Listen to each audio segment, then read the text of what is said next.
இன்றே டவுன்லோட் செய்து உங்கள் ஃபேவரட் ஷோக்களை என்ஜாய் பண்ணுங்க. மாம்,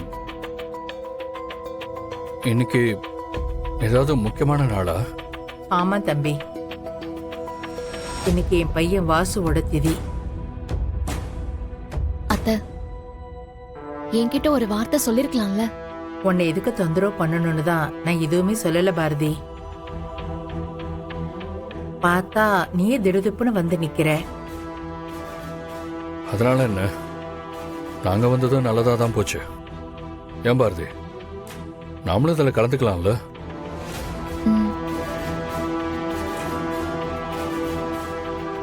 அம்மா உள்ள வரலாமா? வாங்க சாமி. அம்மா வணக்கம்மா. வணக்கம் சாமி. நீங்க வர்றதுக்காக தான் காத்துக்கிட்டு இருந்தேன். நீங்க சொன்ன மாதிரி எல்லா ஏற்பாடும் பண்ணி வச்சிட்டேன். ரொம்ப நல்லதுமா. அப்ப திதி ஆரம்பிச்சிடலாமா? ஆரம்பிச்சிடல சாமி. என்ன துரை வரணுமேனு தான் பாத்துக்கிட்டு இருக்கேன். அவனை ஆளை காணோம். அவன் வந்ததும் ஆரம்பிச்சிடலாம். என்ன சொல்றீங்க அத்தை? துரை வந்தாதான் பண்ண போறீங்களா? ஆமாம் பாரதி, உங்க மாமா இறந்து போனதுக்கு அப்புறம் துரைய வச்சுதான் வருஷா வருஷம் திதி கொடுத்துட்டு இருக்கேன். அவரு தானே தம்பி, அப்ப சரிதான். சரிங்கம்மா, நான் திதிக்க வேண்டியதுல ஏற்பாடு பண்றேங்கம்மா. சரிங்க. உங்க அண்ணன் எந்த வருஷம் இறந்தாருன்னு சொல்லுங்க. சாமி, அந்த விவரம் எல்லாம் இந்த பேப்பர்ல எழுதியிருக்கு, இந்தாங்க. கொடுங்கம்மா. தம்பி, நீங்க தானே இறந்து போனவரோட தம்பி. உங்க பேரு, நட்சத்திரம், குலம், கோத்திரம் இது எல்லாத்தையும் சொல்லுங்க. பேரு துரை, அஷ்ட நட்சத்திரம், கன்னிராசி. எனக்கு அவ்வளவுதான் தெரியும். இதை வச்சு என்ன பண்ண முடியுமோ பண்ணுங்க. சும்மா கேள்வி மேல கேள்வி கேட்காதீங்க. என்ன தம்பி இப்படி வெறுப்பா பேசுறீங்க? என்னங்க நீங்க? இறந்து போனவங்களுக்கு திதி கொடுக்கறது உங்க கடமை. கடமைலாம் ஒன்றும் இல்லை. எங்க அம்மா சொல்லிச்சுன்னு நான் இப்போ இங்க வந்து உட்காந்துட்டு இருக்கேன். அவன் பண்ணிட்டு போனதுக்கு வெறுப்பா பேசாம வேற என்ன பண்றது? பேருக்கு தான் அண்ணன். அவனும் எதுவும் அனுபவிக்காம போய் சேர்ந்துட்டான். என்னையும் எதையும் அனுபவிக்காம விட்டுட்டு போயிட்டான். அவன் ஆரம்பிச்சுட்டு போன விஷயம்தான் இன்னும் முடிக்க முடியாம கிடக்குது. அவன் அந்த பாரதிய கல்யாணம் பண்ணி கூட்டிட்டு வந்த நிமிஷத்துல இருந்து என் நிம்மதி, சந்தோஷம்னு எல்லாமே போயிடுச்சு. டேய், கொஞ்சம் அமைதியா இருடா. சாமி, நீங்க ஆரம்பிங்க. அம்மா, இறந்து போன உங்க பையனோட பேர் சொல்லுங்கம்மா. வாசு. வாசு நாம் தேவசி ஆத்ய பிரம்மனே. ஆதி, நீங்க இங்க இருங்க, நான் கொஞ்சம் வெளியே போயிட்டு வரேன். பாரதி, எங்கேயும் போகாதீங்க. அப்படி போனீங்க நடக்கிறதே வேற.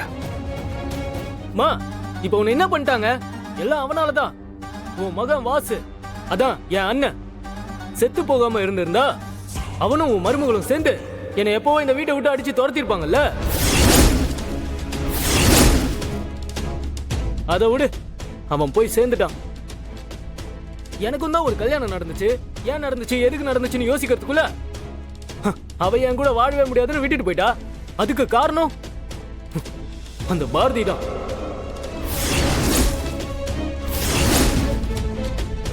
அவ மொத புருஷன் செத்து போனதும் இன்னொரு புருஷனை அவ தேடி போக அங்க நடந்த கூத்துல கடைசியில என் வாழ்க்கையும் போச்சு. அப்பவே நான் அந்த பாரதியை கல்யாணம் பண்ணியிருந்தேன்னா எனக்கு இப்ப இந்த நிலைமை வந்திருக்குமா? இல்ல நான் தான் இப்படி அலைஞ்சிட்டு இருந்திருப்பேனா? எல்லாமே அந்த பாரதியை லவ் பண்றேன்னு சொல்லி ஒருத்தன் வந்து கல்யாணம் பண்ணிட்டு போனானே, அவனாலதான் நாசமா போச்சு. டேய், இப்ப பேசாம இருக்க போறியா இல்லையாடா? ஏமா, நீ ஏதாவது பேச போறியா? நான் பேசதான் செய்வேன். அந்த பாரதிய கைய பிடிச்சு இழுத்து ஒருத்தன் கூட்டிட்டு போனால இப்ப நினைச்சாலும் அப்படியே பத்திக்கிட்டு வருது. அவன் மட்டும் தனியா என் கையில கிடைச்சா என்னடா பண்ணுவ? என்னம்மா, உன் மருமகளையும் அவ புருஷனை பத்தியும் பேசினதும் உனக்கு கோபம் பொத்துட்டு வருதோ? ஆமா, நான் தெரியாம தான் கேக்குறேன். அவகிட்ட அப்படி என்னத்த பாத்துட்ட? வாசுவுக்கு ஒரு புள்ளைய பெத்துட்டு புதுசா வந்தவனுக்கு ஒரு புள்ளைய பெத்தா. அவெல்லாம் ஒரு ஆளுன்னு அவளுக்கு போய் நீ சப்போர்ட் பண்ணி பேசிட்டு இருக்க? விளங்கிடும். நியாயமா பார்த்தா அவ பண்ணிட்டு போனதுக்கு உனக்கு தான் என்னை விட அதிகமா கோவம் இருக்கணும். நீ என்னடான்னா அவளை மடியில போட்டு அப்படியே கொஞ்சிட்டு இருக்க. பாரதி லைஃப்ல நீங்க இருந்ததை என்கிட்ட இருந்து மறைச்சிட்டாங்க. அப்போ தமிழ் உங்க குழந்தையா? உங்க தமிழ எனக்கு ரொம்ப பிடிக்குமா? நான் அவங்களோட இருந்தப்போ தமிழ் என்னதான் அவளோட அப்பாவா நினைச்சிருப்பாள்ல.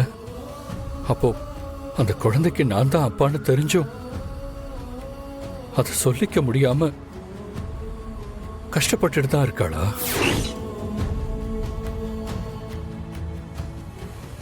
ஏன் தமிழ் கஷ்டப்படணும்?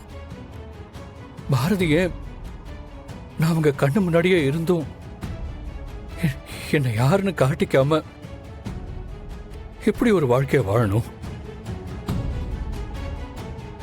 என்ன காரணம்னு கூட தெரியாம ஆதித்யா கிட்ட நான் அவனோட அப்பான்னு சொன்னதெல்லாம்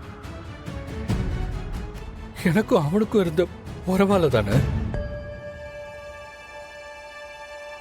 அப்போ எனக்கு என்னதான் ஆச்சு?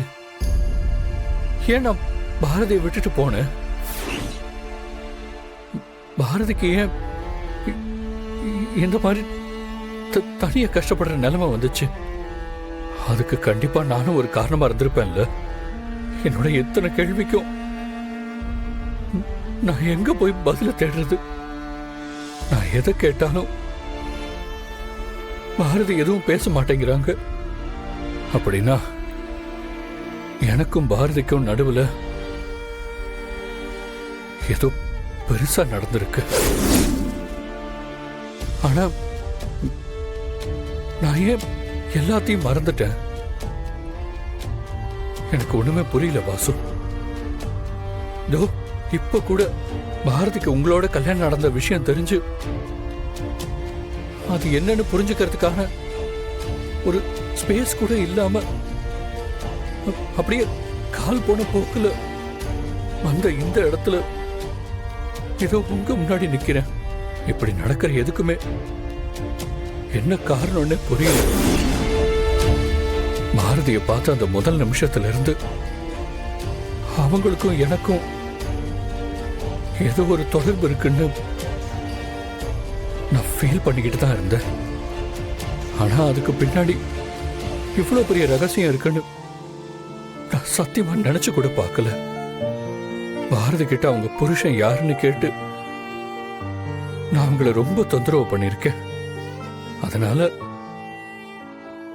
மனசளவுல பாரதி பாதிக்கப்பட்டிருப்பாங்கல்ல. ஆனா பாரதி என்கிட்ட உண்மையை சொல்லிருக்கலாமே. ஏன் எதுவுமே என்கிட்ட சொல்லல?